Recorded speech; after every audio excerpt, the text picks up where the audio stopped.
Millet மகாராணி மதுரையிலேருந்து சுமதி பேசுகிறேன். இன்றைக்கி வந்து ஒரு புதுசாக ஒரு பிரேக்ஃபாஸ்ட் ரெசிபி தான் செய்ய போகிறோம்.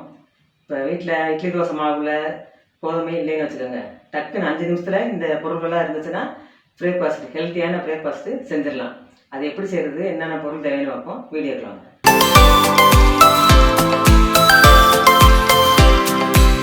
இந்த ஹெல்த்தியான பிரேக்ஃபாஸ்ட் செய்கிறதுக்கு நம்ம இந்த இது வந்து 1 கப்பு கடல் மாவு எடுத்திருக்கேன்.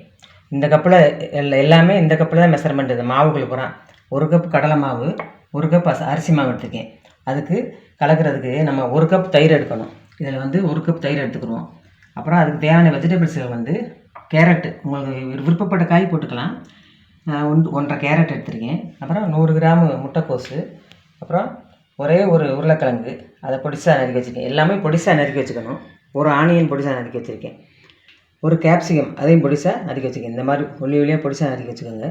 அப்புறம் அதுக்கு உங்களுக்கு தேவையான அளவு மல்லித்தலை, அப்புறம் கருவேப்பிலை, காரத்துக்கு தகுந்த மாதிரி கொஞ்சம் பச்சை மிளகா போட்டுக்கோங்க. நான் 1 மிளகா தான் எடுத்திருக்கேன். அப்புறம் ஜிஞ்சர் கார்லிக் பேஸ்ட்டு, அப்புறம் தயிர். மசாலாக்கள் வந்து சிம்பிள் தான். ஒரு 1/4 ஸ்பூன் மஞ்சள் தூள், 1/2 ஸ்பூன் மிளகுத்தூள், 1/2 ஸ்பூன் கரம் மசாலா, 1/2 ஸ்பூன் ஜீரகத்தூள். இதே எனக்கு தேவையான மசாலாக்கள். எந்த இதில் மாவு எடுத்தோமோ அந்த இதுலேயே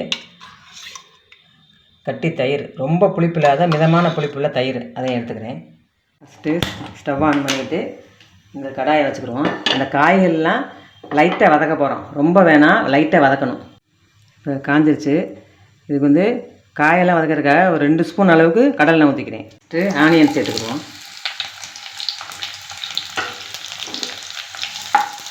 அதிலே ஒரு 1 ஸ்பூன் ஜிஞ்சர் கார்லிக் பேஸ்ட் போடுறேன். பச்சை மிளகா போட்டுக்கிறேன். பச்சை மிளகா, பொடிசா நறுக்கின கருவேப்பிலை.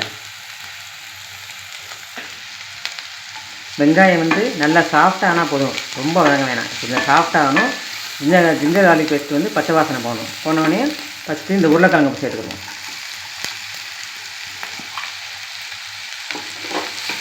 உருளைக்கிழங்கு நல்லா வதங்கிடுச்சு. இதிலேயே கேரட் சேர்த்துக்கிறேன்.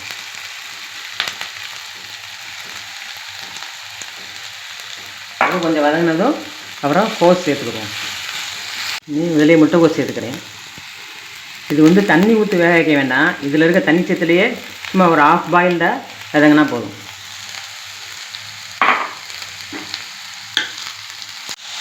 இதில் கேப்சிகம் சேர்த்துக்கிறேன். சேர்த்துட்டு இந்த காய்கறிகளுக்கு தேவையான சால்ட் சேர்த்துக்கிறோம்.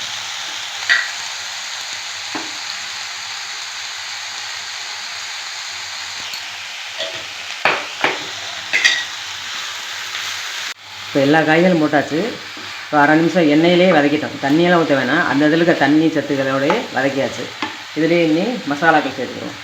1/4 ஸ்பூன் மஞ்சள் தூள், 1/2 ஸ்பூனு மிளகுத்தூள், அப்புறம் கரம் மசாலா 1/2 ஸ்பூனு, அப்புறம் ஜீரகத்தூள் 1/2 ஸ்பூனு.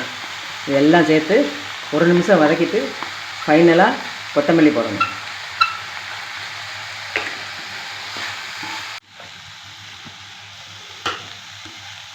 இந்த கொத்தமல்லி தலையை போட்டதும் அடுப்பு ஆஃப் பண்ணிட வேண்டியது. ஒரு பவுல் எடுத்துக்கிட்டு அதில் அந்த தயிரை ஊற்றிக்கிறேன். ஃபஸ்ட்டு தயிரை லேசாக அப்படியே கலக்கி விட்டுட்டு இதில் கடலை மாவு சேர்த்துக்கிறோம். அதில் அரிசி மாவையும் போட்டுக்கிறேன். இப்போ அந்த காய்களுக்கு உப்பு போட்டோம், இந்த மாவுக்கும் உப்பு.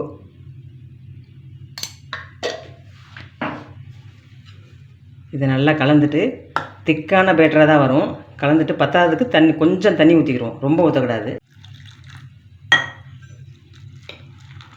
கடலை மாவும் மைதா மாவும் தயிர் உப்பு போட்டு லம்ஸ் இல்லாமல் இந்த டெக்ஸ்டரில் கரைச்சிக்கறணும். தயிர் ஊற்றிருக்கோம், இருந்தாலும் இன்ஸ்டண்ட்டாக உடனே செய்கிறதுக்காக ஒரு துளி பேக்கிங் சோடா போடுறேன். பேக்கிங் சோடா வேணாம்ன்றவங்க அதை ஸ்கிப் பண்ணிடுங்க. தயிர் ஊற்றுனதுனாலே சாஃப்டாக தான் இருக்கும். நான் கொஞ்சோண்டு போடுறேன். இப்போ இந்த பேட்டரில் காய்கறிகளை சேர்த்துக்கிடுவோம். இந்த மாவு, இந்த வெஜிடபிள்ஸ் எல்லாம் நல்லா கலந்துக்கிடுவோம். தேவைப்பட்டால் இன்னும் ஒரு கரண்டி மட்டும் தண்ணி ஊற்றிக்கிறணும். இப்போ வந்து ரொம்ப திக்காக இருக்குது. இன்னும் கொஞ்சம் ஊற்ற டெக்ஸ்டருக்கு தண்ணி ஊற்றணும். ஒரு 1/4 டம்ளர் அளவுக்கு, அதாவது 1 கரண்டி அளவுக்கு தண்ணி ஊற்றினா கரெக்டாக இருக்கும். தவா காஞ்சிருச்சு. லேசாக எண்ணெய் வந்து ஸ்ப்ரெட் பண்ணிக்கிறோம். அப்படி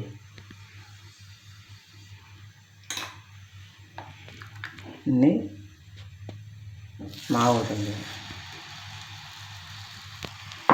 ஒரு கரண்டி. இது வந்து ஊத்தப்பம் மாதிரி தான் ஊற்ற போகிறோம். ரொம்ப தகடாக இல்லாமல் ரொம்ப கனமாக இல்லாமல் ஊத்தப்பத்தை விட கொஞ்சம் தின்னா மீடியம் ஃப்ளேம்லேயே வேகட்டும். ஒரு நிமிஷம் மூடி வச்சு எடுப்போம். இப்போ வெந்துருச்சு. திருப்பி போட்டுக்குவோம். சுற்றிலும் கொஞ்சம் எண்ணெய் ஊற்றிக்குவோம். நல்லா ப்ரெஸ் பண்ணி விட்டுட்டு வெந்துருச்சான்னு பார்ப்போம். இது மாதிரி செவக்க வெந்ததும் எடுத்துட வேண்டியதான்.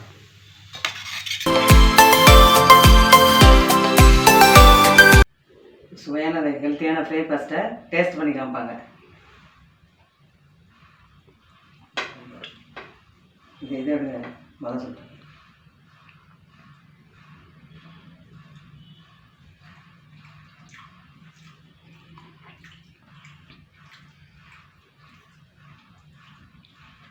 பயங்கர டேஸ்ட்டாக இருக்குங்க.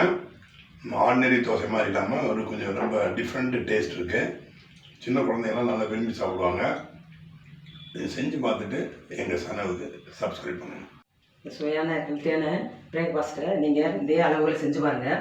இப்போ நான் சொன்ன அளவுகள் வந்து 4லேருந்து 5 பேர் வரைக்கும் தாராளமாக சாப்பிட்லாம். அதாவது நீங்கள் கூட்டிக்கலாம், குறைச்சிக்கலாம். வெஜிடபிள்ஸ்லாம் இதே வெஜிடபிள்ஸ் போடாட்டி பீன்ஸ் சேர்த்துக்கலாம். இப்படி நீங்கள் உங்களுக்கு குழந்தைகளுக்கு என்னென்ன வெஜிடபிள்ஸ் கொடுக்கணும்னு நினைக்கிறீங்களோ அதெல்லாம் ஒரே மாதிரி அளவில் கட் பண்ணி சேர்த்துக்கலாம். இந்த வீடியோ உங்களுக்கு பிடிச்சிருந்துச்சுன்னா லைக் பண்ணுங்கள், ஷேர் பண்ணுங்கள், சப்ஸ்கிரைப் பண்ணிக்கோங்க. அடுத்து இந்த